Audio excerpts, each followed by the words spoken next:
ชายวัยกลางคนชื่อทวีเป็นคนที่มีความฝันอยากเปิดร้านข้าวแกงของตัวเองเขาทำงานเป็นลูกจ้างร้านอาหารมาหลายปี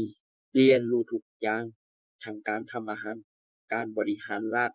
และการบริการลูกค้าวันหนึ่งเขาตัดสินใจลาออกเพื่อทำตามฝันของตัวเอง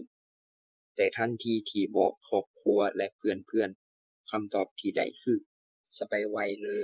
เปิดร้านอาหารไม่ง่ายนะมีแต่เจ๊งกับเจ๊งเสียงวิจารณ์ดังเข้าหูทวีทุกวันจนเริ่มหวั่นไหวแต่เขาตั้งใจแน่วแน่ว่าจะลองทำให้ได้ทวีใช้เงินเก็บทั้งหมดมาเปิดร้านข้าวแกงเล็กๆข้างทางในวันแรกมีลูกค้าเพียงไม่กี่คนหลายคนเดินผ่านไปโดยไม่สนใจบางคนก็มองแล้วหัวเราะเบาๆดูสิจะอยู่ได้กี่วันแม่ทวีจะรู้สึกท้อแต่เขาเลือกที่จะโฟกัสกับสิ่งที่ทำต่อไปเขาพยายามปรับรสชาติอาหารให้ถูกปากลูกค้า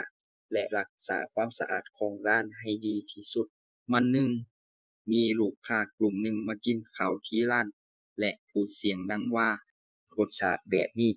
ใครจะมากินซ้ำขายอยู่ตรงนี้ไม่นานก็เจ๊งทวีนะฟังแล้วรู้สึกเหมือนถูกบีบจิตใจแต่เขาก็แค่ยิ้มแล้วเดินไปขอบคุณลูกค้าที่มาทานอาหารของเขาคืนนั้นทวีกลับมาคิดหรือเราควรยอมแพ้